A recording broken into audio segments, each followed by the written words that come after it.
Wednesday, March 13, 2019, 10:29 and 25 seconds.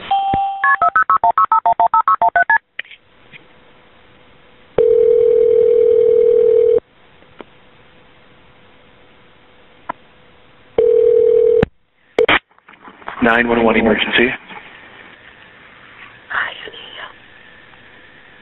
Hello? I need help. Okay, where are you located? I'm sorry, ma'am, I can't hear you. Are you able to tell me where you're located? No. Are you at a... 553 Sheldon Avenue Southeast. Please hurry now. Okay, I got Sheldon. What's the number? 553. Hurry, please hurry up. 553 Sheldon. Okay, can you tell me what's going on there? Can you just hurry up, please? I'm gonna die. You're trying to kill me. You already killed my name. You need to hurry up, please.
Kiana Griffin had turned 25 years old just 5 days before her 911 call. She was born on March 8, 1994, and lived at her grandmother's home at 553 Sheldon Avenue Southeast. Living with her was her grandmother Jacqueline, Aunt Cherletta, and Cherletta's boyfriend, who they all referred to as Jay. Kiana was described by friends and family as a charismatic, fiercely loyal, and attractive young lady with many suitors. Like many young women of the modern generation, she enjoyed posting selfies on social media. Kiana had worked in the medical industry previously and had a zest for life, but one thing she didn't like was her aunt's boyfriend, Jay. In fact, she could not stand the sight of him, to the extent that she even considered moving out of the house. Kiana was not alone, as most family members reportedly were not fans of Jay. Initially, he gave no reason to suspect he was dangerous, but he was chronically unemployed and fully supported by Cherletta. He never spoke of his family and didn't own a cell phone. In addition, they knew that he was once imprisoned for failing to pay a child support obligation. But they tolerated him as he was Cherletta's first serious boyfriend. She loved him and they wanted to see her happy.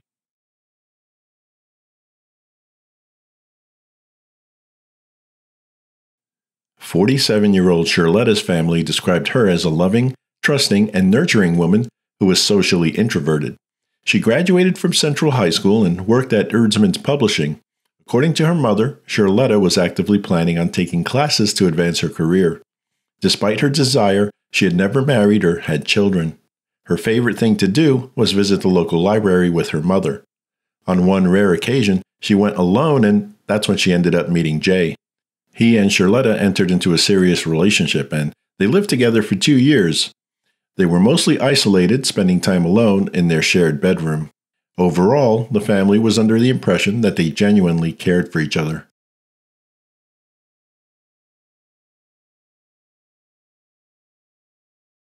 It was a cold 39 degrees with light rain and a gentle breeze on the morning of March 13, 2019. Grandmother Jacqueline, who owned the home at 553 Sheldon, headed out to work at 8 a.m. But, unfortunately, in the ordinarily quiet house, something wretched was transpiring.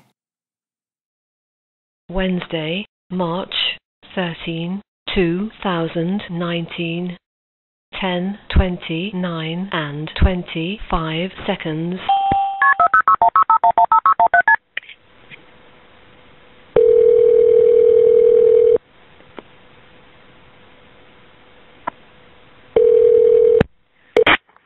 911 emergency. Hi, I need help. Hello? I need help. Okay, where are you located? I'm sorry, ma'am, I can't hear you. Are you able to tell me where you're located? No.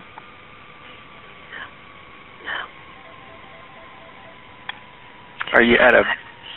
553 Sheldon Avenue Southeast. Please hurry now. Okay, I got Sheldon. What's the number? 553. Hurry, please hurry up. 553 Sheldon. Okay, can you tell me what's going on there? You just hurry up, please. I'm gonna die. You're trying to kill me. You already killed my auntie. You need to hurry up, please. Okay, ma'am, I'll start the police that way. Can you tell me what your name is? Kiana. Who's the person who's causing trouble there? Please hurry up. He's about to kill me. Please hurry up.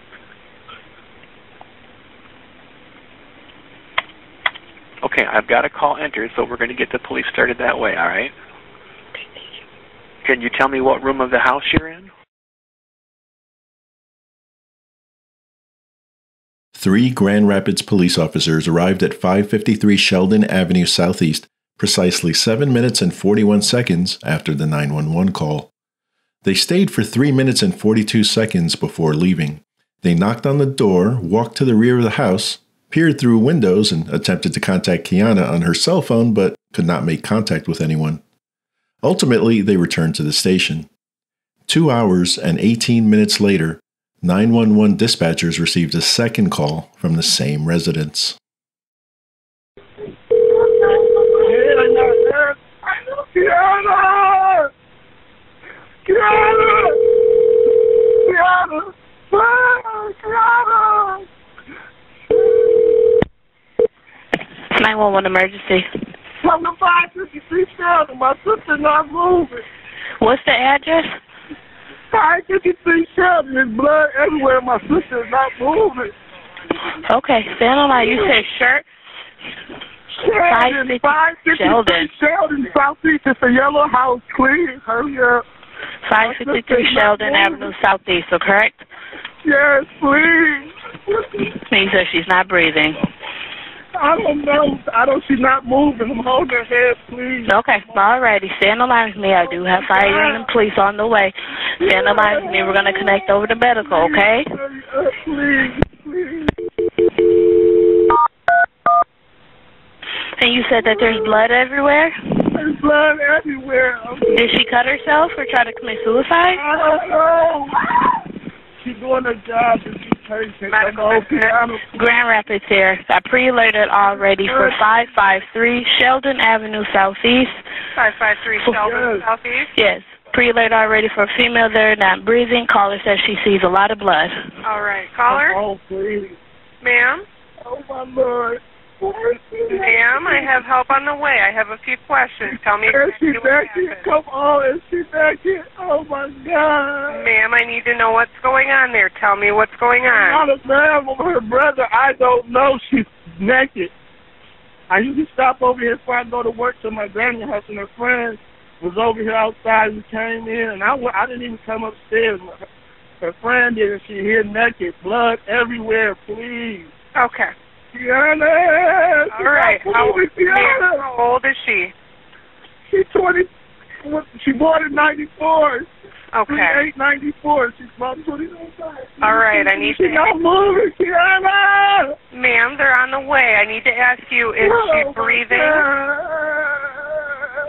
Ma'am, is she breathing? I'm not a ma'am. No, I'm her brother. Okay. I don't know. I'm not a doctor. Please come on. They're on their way there. I need to know what's breathing. Med 1. Like her arm broke. Med 1 established, 911 on. Okay. Well, you can stay on. I'm sorry, what was that? You want to stay on. Okay. Where is she bleeding from? I don't know. It's just somebody stabbed her. Right here. Yeah, somebody stabbed her or something. She's been stabbed? Yes, it's blood everywhere. My little sister is naked. Please come home. Okay. Sir, they're on the way, okay? All right. Is she breathing? No, I don't know. I don't know how to tell. She's not moving. I'm yelling her name. She's not moving. Okay. Please. All right, they're on the way there. I need you to tell me now every time she takes a breath in. I need to know if she's breathing. Oh, no, she's not moving. It's like she's not breathing. Everywhere, like she's been bleeding for a long time. Okay. All right, we're going to stage on this one as well. Okay. Please, come on. 7 minutes after the second 911 call, Grand Rapids police officers returned to the house. This time, they encountered a bloody crime scene. They found Kiana's aunt, Cherletta, lying on her bed under a blanket. She had been shot in the back of the head as she watched a video on a tablet. She was found with earbuds still in her ears. Officers discovered a second body in an upstairs bedroom. The victim was a nude female who had been shot 4 times. She was identified as Kiana Griffin. Detectives were called to the scene and, in turn, they contacted the crime scene unit for processing. 2 of the home's 4 occupants were viciously murdered. A third occupant, Jacqueline, had been at work since 8 a.m., leaving one resident unaccounted for, Cherletta's boyfriend, Jay. While searching the house, detectives discovered an orange shoebox in Cherletta's closet, hidden at the very top. In the box were several letters between Cherletta and Jay while he was in prison. In one of the letters, he disclosed that, although he goes by Jay, his actual name is Derrell Brown. Detectives were able to pull up Brown's criminal record and mugshot and confirmed that he and Jay were one and the same. Next, while searching a nearby alley, detectives also located a white plastic bag that contained a firearm. Next to it was a box of bullets. Tests positively linked the firearm to casings found at the crime scene. The gun was manufactured by High Point Firearms. Detectives searching Cherletta's bedroom found an empty High Point gun box in a dresser used by Brown. They traced the serial number inside the box and found the name of the gun's buyer. It was a woman who had reported the gun stolen 2 years earlier. The police combed through stolen firearm records and learned that she had also filed a complaint in 2018 about receiving harassing text messages. According to the complaint, she named the alleged harasser as Jay. It turns out that the woman had been romantically involved with Derrell Brown around the time her gun was reported stolen. Detectives now had enough information to connect the murder weapon to Brown. A bolo was initiated, and Brown became the primary suspect.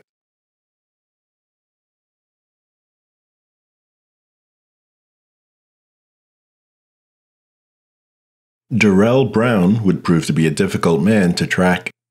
According to police, he had long existed outside of conventional society, virtually untraceable through any means of commerce or communication that could be tied to one's identity.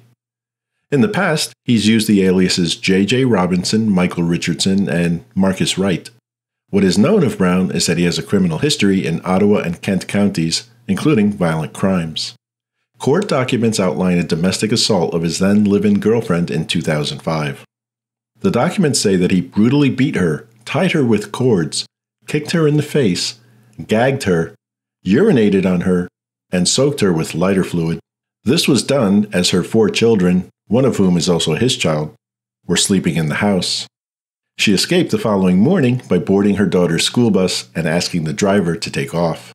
According to court documents, the victim filed a report with the Grand Rapids Police Department but refused to proceed with the charges.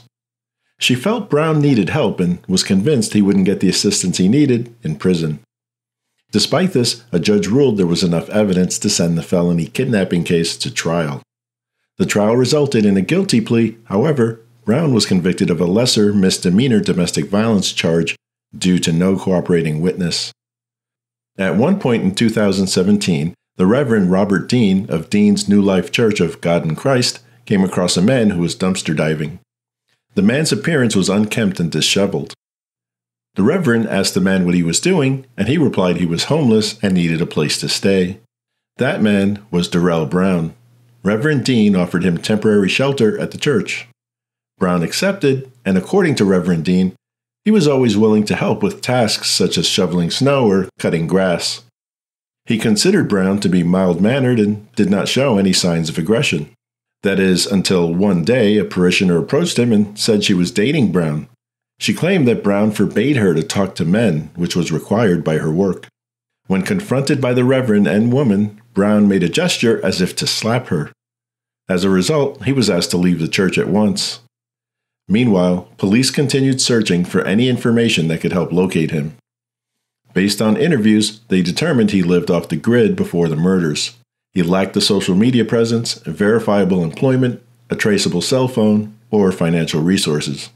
Because of this, they suspect he's currently being held by his family members. In the days after the murder, police canvassed the area for surveillance cameras. They found footage of Brown's path of travel. 2 hours after the bodies were discovered, he was seen on camera about 1 mile away from the crime scene. In one clip, he visited the Grand Rapids Children's Museum, where internal cameras showed him entering the building at 3:24 p.m. He departed 12 minutes later after the front desk staff refused his request to wander the museum. He claimed he knew someone there. Police later learned that an ex-girlfriend dropped him off in a different part of the city. 3.5 years later, Derrell Brown has not been seen or heard from since. The Kent County prosecutor, Chris Becker, said, "The unusual part about it is how he's been able to just completely disappear. Usually we have something, and the police are very good at tracking suspects down, especially in homicide cases, especially in double homicide cases." 4 months after the murders, the U.S. Marshals added Brown to their 15 most wanted fugitives list. He is considered armed and dangerous. According to the Marshals' press release, Brown is believed to have fled Grand Rapids and the state of Michigan altogether. He has relatives in Arizona, Georgia, Ohio, and Wisconsin, and authorities suspect they are helping Brown avoid arrest. A reward of $25,000 is offered for information that directly leads to his arrest.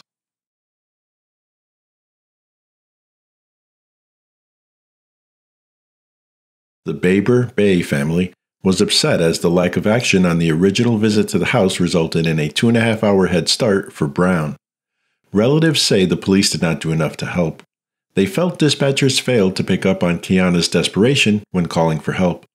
Audio from the dispatcher relaying information to police states, "Suspicious condition. We have a female whispering on the line that somebody is trying to assault her." Relatives took issue with this characterization, claiming the dispatcher downplayed the urgency by saying assault when Kiana said someone was trying to kill her. When the local news station WOOD-TV asked for audio of the 911 calls, police denied the request, instead providing transcripts of the call with missing information. After the denial, Wood TV filed an appeal before the city commission. The commission sided with the police. Consequently, Wood TV created a FOIA request, Freedom of Information Act, for audio and video recordings. 1 year later, they received the 911 calls and body cam footage from the 3 officers who responded initially. The officers were on the scene for 3 minutes and 42 seconds, and the 3 body cam clips will play here consecutively.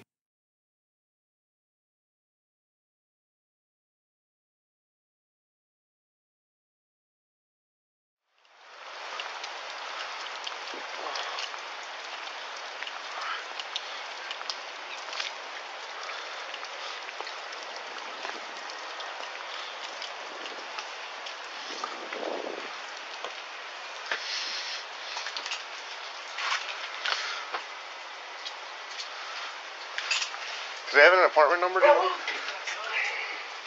Guessing it's not that one.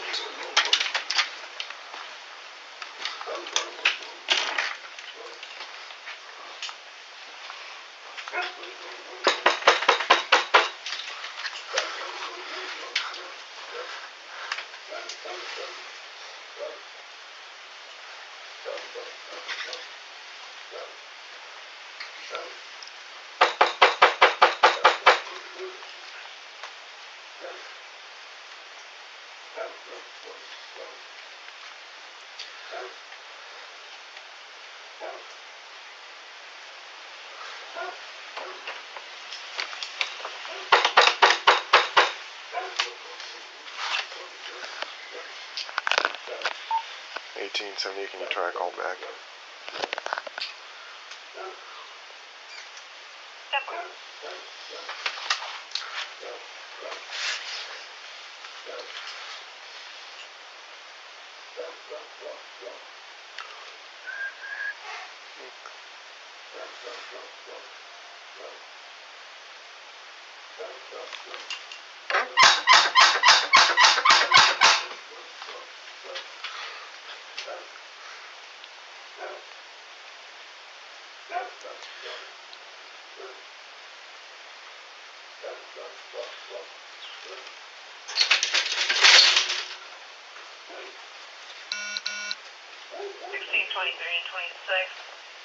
Back in the line. Let me try the side door. The one over there. 10-4. We're not getting any answer in the front door. That's a very heavy looking room. Go make friends with it. Oh, that thing looks big. It is. 1878, can you run license plate?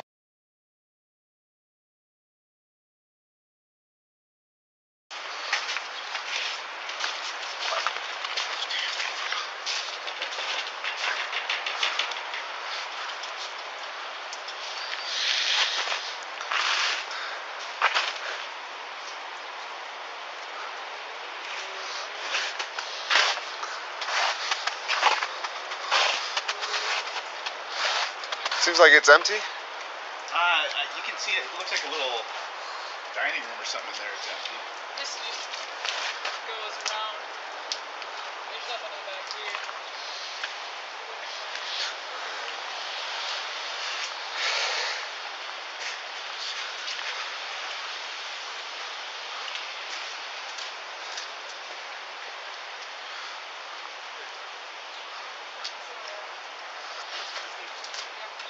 Who was the other person?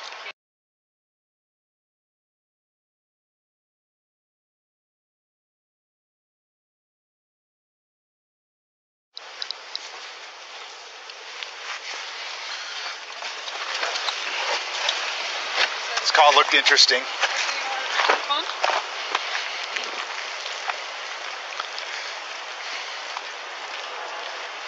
I'm trying to kill her.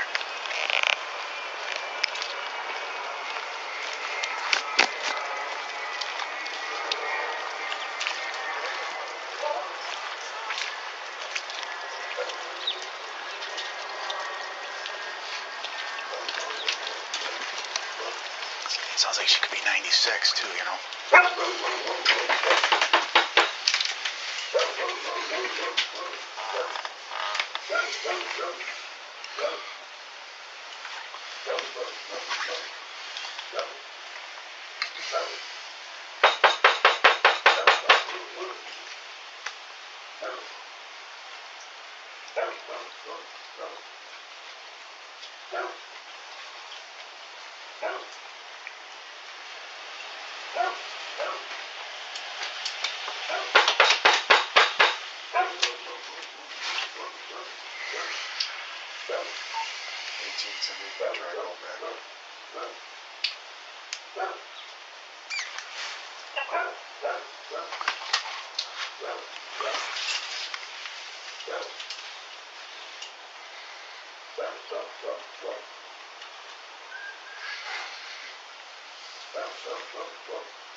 you can see it. It looks like a little dining room or something in there. It's empty.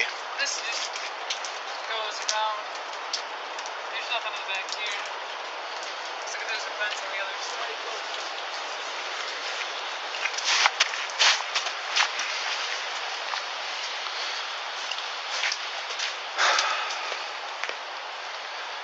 I heard Russ put in for that background spot. Just 2 people. Yep. Who was the other person? Katie.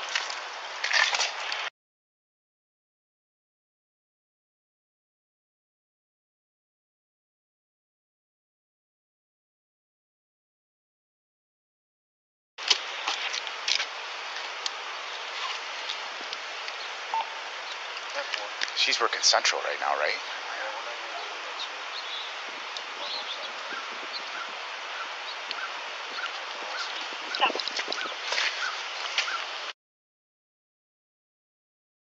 I say you wanted to join the fun?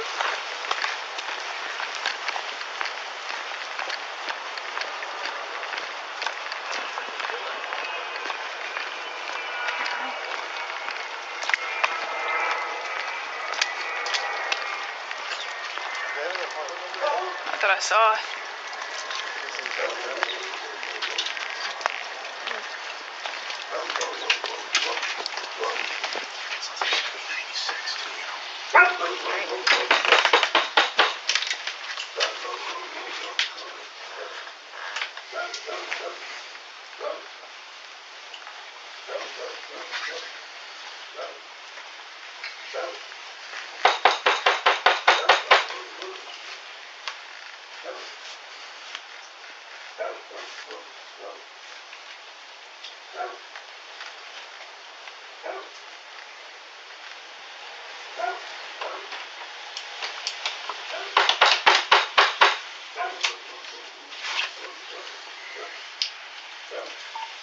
Can you try to call back?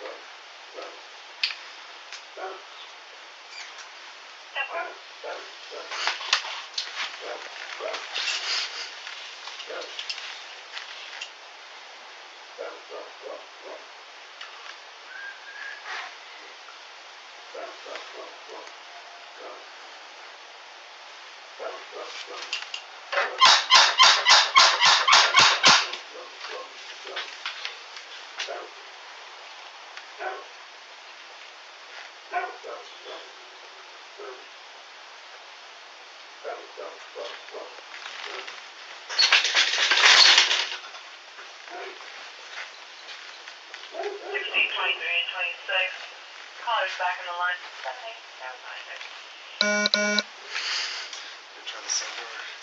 The one over there. I think that's where Dave's on. That worked. Oh, that's a very happy looking dog. Go make friends with it. It is.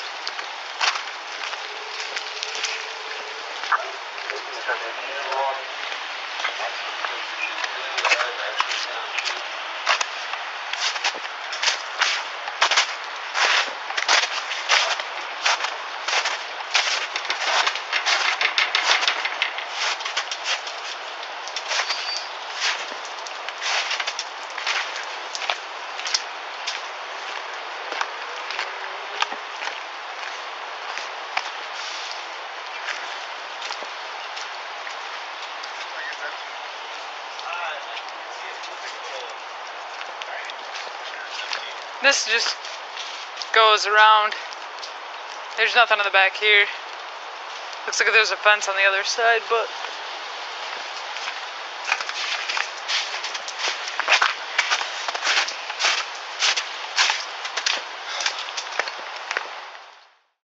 Family members took exception to the officers' pace in approaching the house.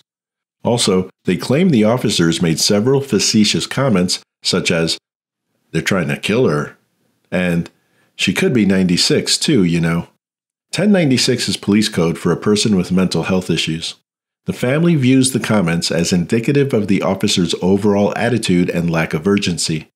They said the suggestion of mental health by one officer had no basis in fact. They feel officers could have broken down the door, walked around the entire house, and searched the area for Brown. Instead, 3 hours after the first 911 call, 2 family members were removed in body bags. Grand Rapids Police Sergeant John Witkowski initially stated the officers did not believe they had enough reasonable suspicion or probable cause to enter the residence based on the 911 call alone.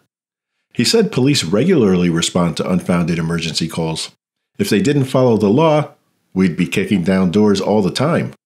1 year later, Michigan Live asked Sergeant Witkowski if, knowing what they know now, police would have broken into the house after the first call. He replied, "With hindsight being 20/20, yes.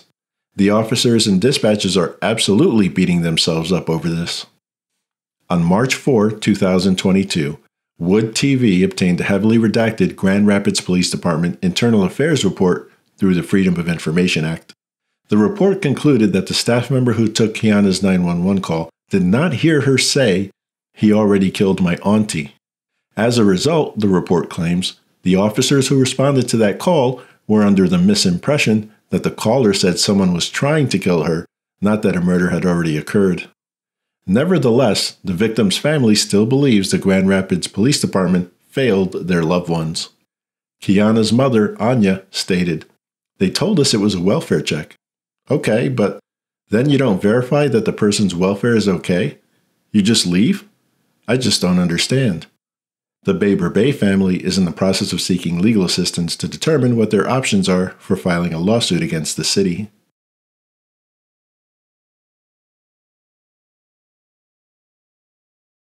On July 11, 2020 at 9:02 a.m., neighbors called 911 to report a house on fire. When firefighters arrived, they discovered a blaze raging out of control at 553 Sheldon Avenue Southeast. They noticed no one was standing outside, but cars were in the driveway. During a search of the house, the lifeless bodies of 65-year-old Jacqueline Baber-Bey and her 5-year-old great-grandson, Imarion Cummings, were discovered. It was determined the fire was caused by candles lit for a vigil held the night before in honor of Cherletta Baber-Bey and Kiana Griffin. Despite Derrell Brown's status as a fugitive from justice, his negative impact on the Baber-Bey family was still felt.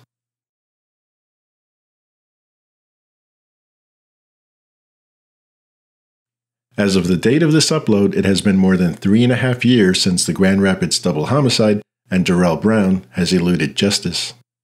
Police ask anyone with information on Brown's whereabouts to contact the Grand Rapids Police Department at 616-456-3400 or the U.S. Marshals Service Communications Center at 877-926-8332.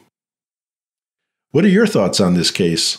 Could the Grand Rapids Police Department have done more to ensure the safety of the occupants at 553 Sheldon Avenue Southeast?